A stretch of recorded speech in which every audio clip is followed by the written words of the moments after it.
I'm the fifth of 6 children, and I'm the 5th boy. So that's why they call me Fehi, because Fehi means all is well. Yeah. Because obviously those days you expect to have first born boy, second boy, third boy, fourth boy, 5th boy. Then they say, okay, Fehi, all is well. More or less like, well, we appreciate all that God has done. And so growing up at La, of course, my grandfather, my grandmother, they had 10 children. My mother was the 5th one. Those days, the ladies would not go to school. It's the men who would go to school. And so the women would help sell fish to take care of the gentlemen. Only the last girl, there was now some enlightenment, so she had to go to school. She became a medical doctor. But then we all grew up in the same house. I'm sure we were more than 50, 60 in the house. But it was a lovely place. Until I lost my mother, an orphan, then my uncle, who became my adopted father, Akwet uncles, we call him, took us in. And he's a lawyer. So we saw the way if you work hard, you can actually achieve success. And so I went to University of Ghana. But before I got to University of Ghana, I went to Aquinas, then went to Prempeh Callisis form. And like everybody else at the time, we wanted to go to University of Ghana. So I chose University of Ghana. Then when the results came, my father, my uncle, said, oh, these days, if you do professional programs, you do well in life. So I should go do marketing at IPS. We had heard about IPS then, and the great IPS. So I didn't know the place. I took a car from La all the way to Medina, asked for the direction, and I got to the place. So I asked, where is IPS? He said, this is it. I said, this is IPS. They showed me something else. And so I resolved that I was never going to go to IPS. But of course, I couldn't tell my uncle. So at the time, Dr. Soa, also an uncle and a family friend, who was then the head of the department at the University of Ghana, Econs department, went to me and said, please, can you please speak to my uncle on my behalf, because I really don't want to go to IPS. What is you didn't want to go there? I mean, just across the road, you see University of Ghana, massive University of Ghana, the infrastructure, the beauty, and now this is IPS. So now thankfully, my uncle allowed me to go to University of Ghana to do economics. And so when I finished economics, I went to do my national service in the central region, Praso, and came back. Just like everybody else, you wanted to get a good job, Unilever, Merchant Bank, Stanchart, Barclays. So you put in the application, full of faith, full of hope that you will get a job. 6 months, 1 year, 2 years, no job. Now when you wake up in the morning, you are wondering, what next for you? I got so tired that finally I decided to lower my expectations. So I saw an advert to teach at a primary school, Star of the East. With my economics degree, I applied. I went for the interview, saw a lot of people. At the end of the day, they said I was overqualified. A degree in economics, you are coming to teach in a primary school. Fortunately, one person did not accept the offer, so I was called to replace the person. I guess my joy to be a people teacher, class 6. So I started teaching. I enjoyed teaching those young kids. Then the dream that my uncle wanted me to achieve, that is to have a professional program, came back again. So whilst you are doing this, you are teaching in the primary school, why don't you go take classes in marketing? So we went to Vera Beach at the time, CIMG. They used to have those classes there. So after 2 p.m., then I'll go for the classes. Few months into my teaching at Star of the East, then 95, they started the advert for VAT. So I applied, and I was taken. I remember Honorable Setekpe then was the deputy head, and they posted me to Sunyani. I remember going to Setekpe then that I wanted to be posted to Accra because I'm doing this course. He looked at me and said, young man, You guys walk around and say you don't have any job to do. They give you a job now. You are telling us where to post you. you just tell the work that I can way. imagine his face telling you that. I mean, exactly. I mean, he just tell the work that way. And my uncle sat me there and said, "You have to go." So I registered to write the exams, advanced certificate then, now professional diploma. I registered to write those exams. I registered all 4, and I came to write all 4.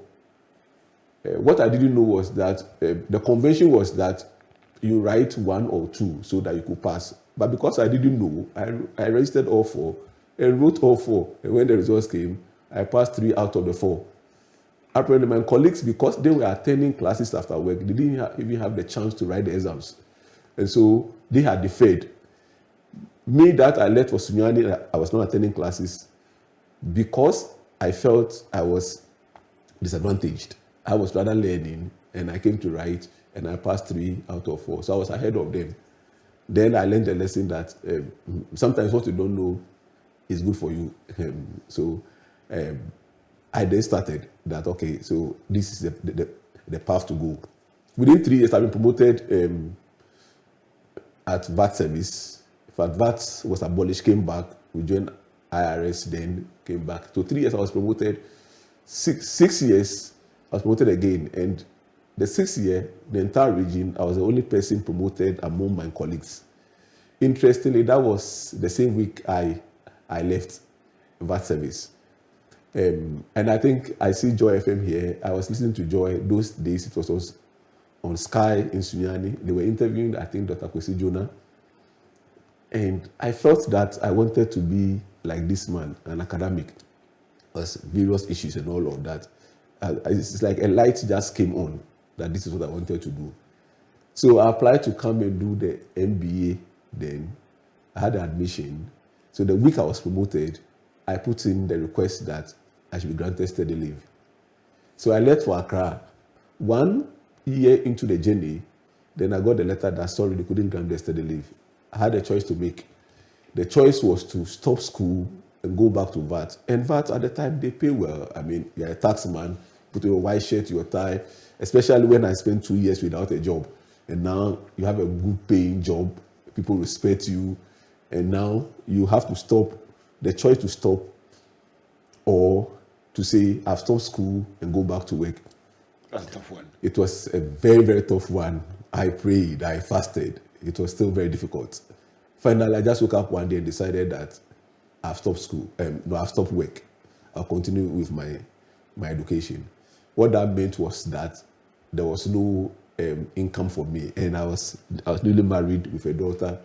You have to rely on your wife's income. So you should add marry the right person to this. In fact, and that's why I said gratitude, because it's important to appreciate those who have helped you and on your journey. My uncle who took care of me and all of that. So now you get up, you go to school, your colleagues will go to work, they will come for lectures. So another challenge that I face, I then decided that what I would do is to spend all my time in the library, because you cannot go home and come back. You didn't have enough money for transportation. So after lectures, I'll stay, and then I'll read, I'll study, and then we have the evening lectures as well. Because I was spending a lot of time in the library, more or less, I could prepare so well. So my other colleagues who were working, who were my discussion mates, when they come, then I would explain to them and say, okay, this is what we learned, this is the explanation, all of that. So they then would buy food for me, because I was more or less like their second lecturer, their teaching assistant. So they will buy food for me. If there's time to do photocopy, they will pay for it, because I will do the explanation. And because of that, my grades were very good. I was doing so well, and not because I was extraordinary, but because I was spending a lot of time in the library and learning, preparation and hard work. So that came in. So one day, after a year, there was one lecturer, Mr. Adi. I think he saw my grades and was like, who is this guy? So he asked who is this guy? And then I said, I was the one. They said, you are so good. Can you please help me in lecturing? So I would go to his office. I volunteered. I would help him. By the time I was completed, so when I finished, he said, "Come and help me." I spent an entire year helping me study in his office. So I would go. He would teach 2 hours tutorials. I would help the students. And because that's what I wanted to do, I wasn't paid for it, but I was excited. The fact that I could also impart knowledge. And finally, I could also stand before people and be explaining things to them. So I would dress well, get my nice tie, the tie I used for my wedding. That same tie, I would put it on. And then I would dress well, go to class, and go and teach these young ones. But apparently, there were also some mature students in who, of course, needed some further explanation. This is what I used to do with my colleagues, those who my discussion mates. So they invite me to come over to their hostels to teach them. In turn, they would pay me for the explanation I was giving to them. And they felt that they were passing. So, third-party referrals. They will tell others that, oh, there's this young man, is so good. He's done his master's, can come and help you teach. So now I was enjoying helping me study them more because even though they wasn't paying me, I was being paid by some of the students to help them. So project we're going to become a consultant. Oh, you could do this, you could do that, you get the information here. And so suddenly I was all over the place, from Barclays Bank to Georg to all those big guys doing their executive MBA. Just pause at the point. You see, I've just seen how the educational entrepreneurship all began. So it was not really like a formal thing. It was almost like a hobby that you began to commercialize. Yes, I just enjoyed that it. Attracted financial returns. Yes. Let's go with this.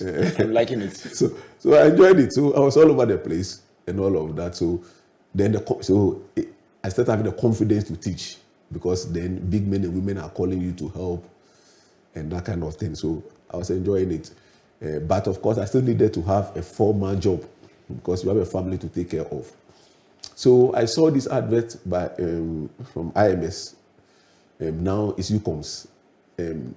It's on the Kasua Road. It used to be on Wager. Yes, Wager. Yes, University College of Management Studies. It used to be IMS.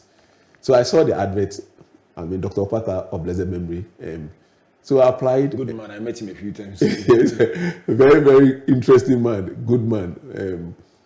God bless you. So I started teaching them. People told me that, no, it's not a place for you. Dr. Opata can be very difficult. So don't go there. But I wanted to teach. So I didn't listen to anybody. I just decided to join. I didn't tell me study that from Legon. Then in Galamsey, then I go there to teach. I never told him. So I like that speech. Educational Galamsey. I just go there, go and do my stuff. At the end of the month, I was expecting that I'll be paid. And then they invited me to the office. When I got in there, Dr. Potter was there with some staff members. Apparently, a staff meeting. He had a phone, those days, that old phone. And then he asked me a question. He said, when you applied, you said you teach at the University of Ghana. I said, yes. He said, you mentioned Mr. Adi. He said, yes. Then he told me, he said, it's not true. I was taken aback. And all the staff members were there. Without saying another word, he just called them, placed on speaker. He said, oh, Dr. Adi, how are you? The exchange pleasantries. He said, do you know a young man called Uko Abednego? Mind you, I had not told Mr. Adi that I go here to teach. So he wasn't even aware I was there. And they never mentioned that I was there. So they just said, do you know a young man called Uko Abednego? Then Mr. Adi, because it was a speaker, he exclaimed, he said, oh, do you want to employ him? He's a good man. He's very good. Employ him. You could just literally feel the tension in the room and the way I felt. It was something else. I learned a lesson. I had volunteered for Mr. Adi for 1 year without taking a personal. When it was necessary for him to speak for me, he came through for me. Then those who used to tell me that, why are you going to Legon to help Mr. Adi? It's not paying you, that kind of thing. What he did for me on that day was worth more than $1 million. It's our reputation and integrity. And that is what he did for me. From that day, the relationship with Dr. Pata changed. In fact, until he died, he used to come to my office and he used to say, you need to come and head my university.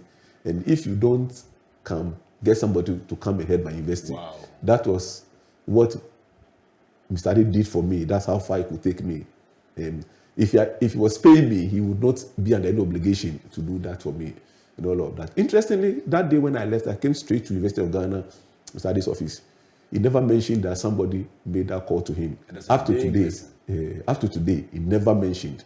He's never mentioned to me that, one day somebody called to ask about you. And So all he's of hearing that. about it for the first time on this show. So I'm sure once he listens to it, this is the very first time that he will hear that. I knew this is what happened, and I was there. And I also never mentioned to him, and that is somewhere 2004. So almost 20 years now. Wow. Et cetera, et cetera. And so, people talk about these days, young people, they want to be paid for the job they do immediately. Somebody asks you to help the person, you want to get the benefits here and now. There are things that you have to do that you get the benefits years later. Sometimes, I'm sure it will be eternity, that God himself will pay you for the good work that we do. So I learned that, and so now I will leave Mr. Ade's office. I'll go and teach. At least it will come with a salary. But of course, it was a small university then, so the money wasn't enough. But it was fine. I mean, I could make some money from my Galamsey and then also go to Mr. Ade's place, and then of course go to Wager. But I still needed to up my game and get more resources to help the family.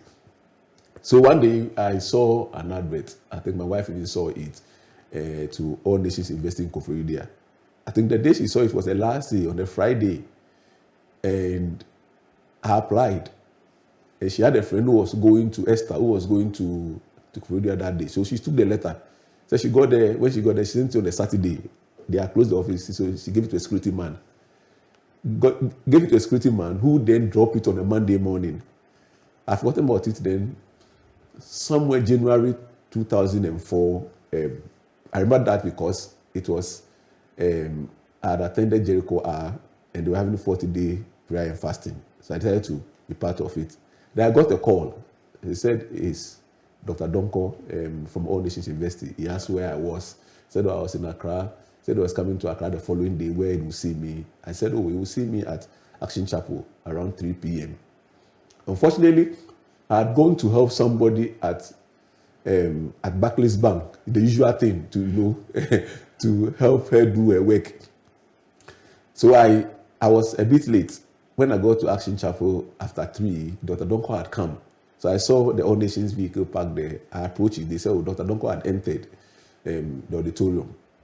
So I chased him up there. I saw him, and then he asked, do you attend church? I said, no, but I'm joining the prayer and fasting. Then he just nodded. He asked that I accompany him to Koforidua the following day, if I don't mind. I said, I don't mind. He went to the place, asked that, you said you don't attend Action Chapel, but you were fasting with them. You are a good Christian. We have employed you.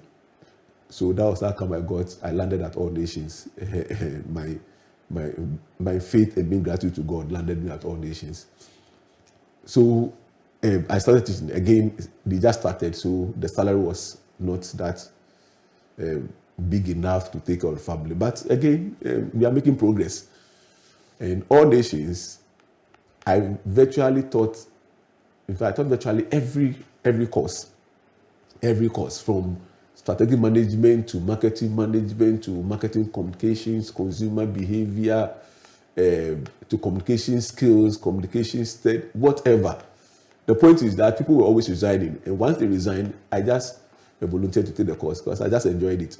So I would leave home at 6 a.m., get to Koforidua, in fact, I would leave home before 6, get there around 8, I would teach till 9 p.m., get back to Accra. At the time, they had blocked the Bree Road, so use the Dodua Road. So sometimes 11 p.m. we'll still be on the mountains. I recall one day when the car broke down on the mountains, and 1 a.m. we're still waiting for the mechanic, only for us to see a madman coming. Then the people in the bus said, that is the god of the area. Wow. Come and see speed. Everybody was running all over the place. But those were kind of experiences that you had on the road, and then the following morning, you have to go again. And not much pay, but I enjoyed it. That's my passion. I wanted to do it. And I was teaching virtually every course. Before I could realize, I taught about 15 different courses. The typical thing of a university, that you don't teach more than 2 courses. But for private university, that was beginning. And people resigning because of their salary levels being low and all kinds of reasons. I was willing to volunteer and to support. Then one day I saw this advert for IPS, 2006, for employment marketing. So I applied. After some few weeks or so, they called that I should come for an interview. When I got there, I saw a lot of people. Immediately, I was like, but what am I doing here? I mean, all these people, and they're coming for an interview. Then they gave us a form to fill. And a part of the form, what you are supposed to do is to mention the course you could teach. Of course, from UCOMs to All Nations, I taught more than 15 courses. So for me, I wrote and wrote and wrote and wrote. But at the corner of my eye, I could see people were writing 1, 2, 3. I thought, hey, what am I doing wrong? They came for the forms. It was my intent to get in. I went for the interview. I saw 9 people. They asked questions. Then one of the questions that came was, can you teach all of this? How come? I said, oh, All Nations. So I explained the fact that All Nations, I ended up teaching all of these courses. So they just nodded. Now, apparently, that was 2006. IPS had started a degree program the year before. So a lot of their faculty had gone to do their masters to upgrade. So they needed one person for the marketing department. And they wanted somebody who could teach several courses. It's so happy that my experience at All Nations is now coming to help me because I taught several courses. The natural choice was myself. And I knew people were better qualified. 1 out of 50, and you were the one. And I was the one that I was taking.